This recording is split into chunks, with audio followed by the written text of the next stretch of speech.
cedar sure is pretty, especially when it's freshly cut like that.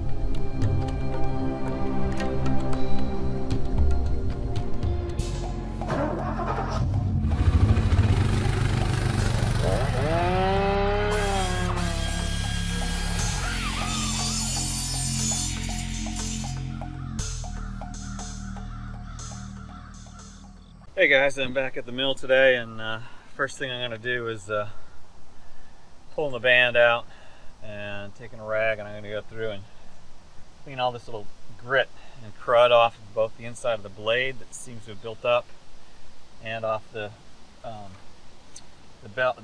wheels themselves have a rubber, either the drive band or this friction band that's on here. So it got kind of cruddy.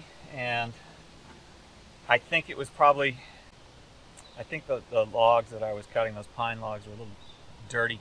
They had some, and that dirt of course dulls your blade. And what I didn't realize though too, which I think also was happening, is it was as that crud and grit was building up on the inside of my band, and it comes right off of my gloves. You can feel it. It just wasn't keeping enough friction on these, and if these are just a little bit off, which they might still be, that was enough to pop that band off. As you saw in the last video, you didn't see, it's the one where I was cutting the pine 2x4s.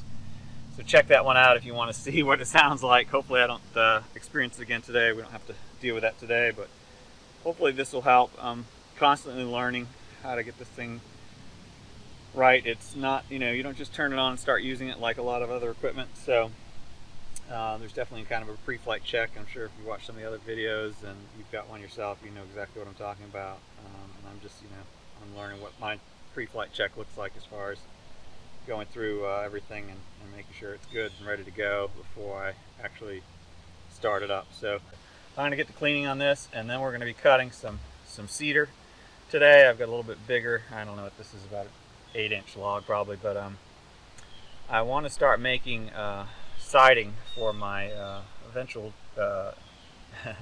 treehouse that I talk about every now and again. I like treehouse masters. Pete Nelson's got me inspired to build, and I've been excited about this for a while. So that's one of the reasons I got this saw, was to be able to start using up a lot. And I have a lot of cedar, so it's a great exterior, wood. Of course, it's beautiful and it lasts. So I'll eventually do board and batten siding on this thing.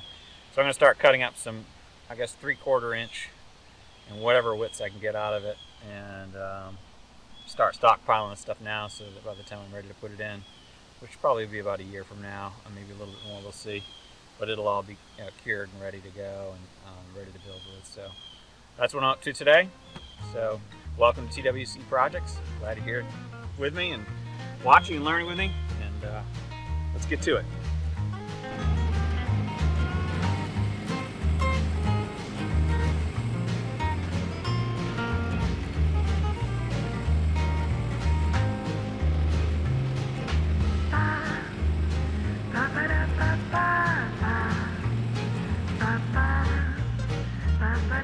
Alright, so first thing I forgot to do was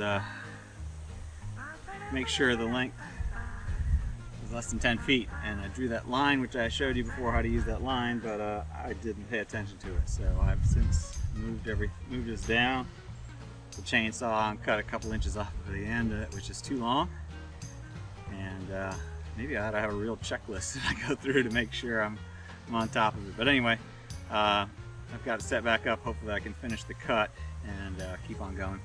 I just thought I'd let you know why, as you could see in the video, I had to stop and then make sure that I was pulling up on this board very carefully. Of course, I shut the machine off immediately and then carefully held the board up and backed it back out, the top part of the log that I'd already cut, so that I could get it out. So I'm going to get it lined back up, try to get it down through there, try it again. Hopefully I've got this exactly level like it was before, so the line is true. I tried. Let's see.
So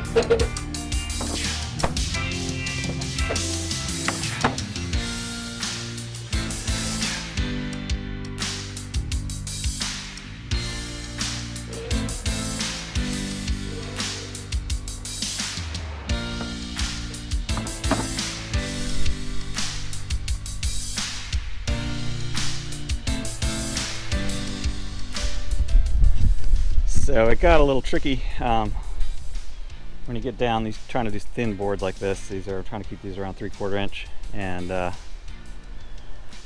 you saw I had to really fine tune and dial in how I set my back posts here and the clamp to make sure that it the blade wasn't going to hit it.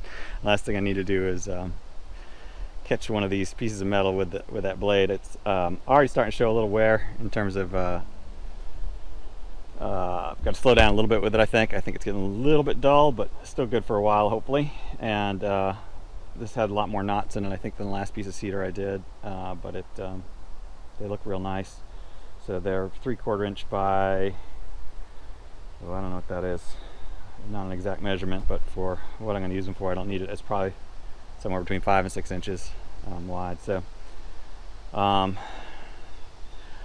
still learning how to not be wasteful with the boards or with the trees, because, you know, obviously one end being thicker, the tapered end. I know there's techniques and ways to kind of adjust to. Sometimes people use a little bit of a wedge. I've done a board sometimes before on one end, on the thinner end, but there's only so much you can do with that, and there's the platforms you can raise up and down too, which are pretty cool.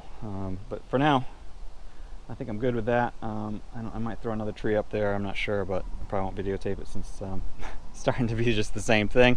One thing I will show you though, when I get ready to do these big monster, and you can see these things are massive. When I get ready to do these guys, I'll show you. In fact, I think I had it in a video. I didn't really talk about it, but I've got a winch that I bought with the. You guys know I love these things. I'm a one-man show, so I'm always trying to leverage the heck out of them. But it sets right into the back post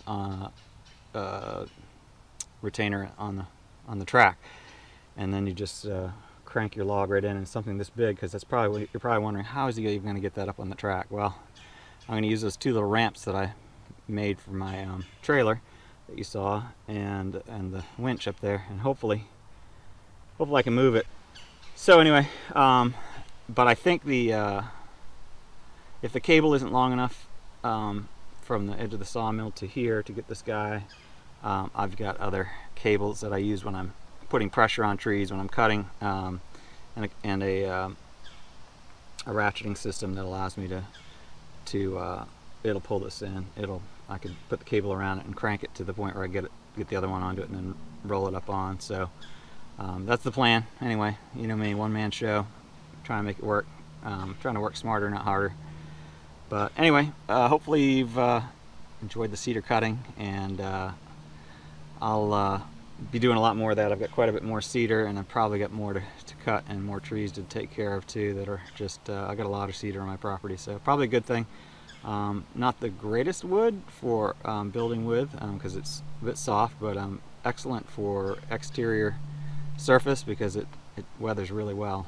So anyway, I'll be making a lot more of those barn boards and board and batten style. Some of the ones that I couldn't do much with, I might trim up a little bit smaller, but I hate to waste anything.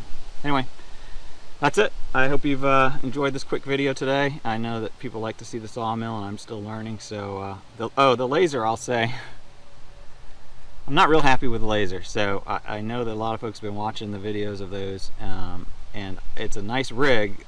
It's not the laser. The laser's perfectly fine. It's actually the mount just doesn't seem to stay tight. I think I need to just maybe try gluing the laser in the cylinder itself, because the little screws underneath, one's kind of stripped already. The other two, they were all a little loose when I put it together, but I put some silicone, rubber silicone in the threads, just hoping that would keep them from vibrating out. but it doesn't seem to be working as well. That laser seems to be off every time I go to use it. I have to put the level on it, so that's a little bit of a pain, just to let folks know, because I know I kind of promoted it. I was excited about it at first. I still like it a lot, but the mount itself is kind of crappy, so I might have to work something out to make that much, a much tighter fixture. And I'll obviously make a video about that, because I don't want folks to be too frustrated with this mount if they use it. Maybe they'll have better luck. Maybe it's where I put it. I don't know, but for some reason it's just not staying dialed in. I'd hoped that I wouldn't have to mess with it as much as I have already, so we'll see.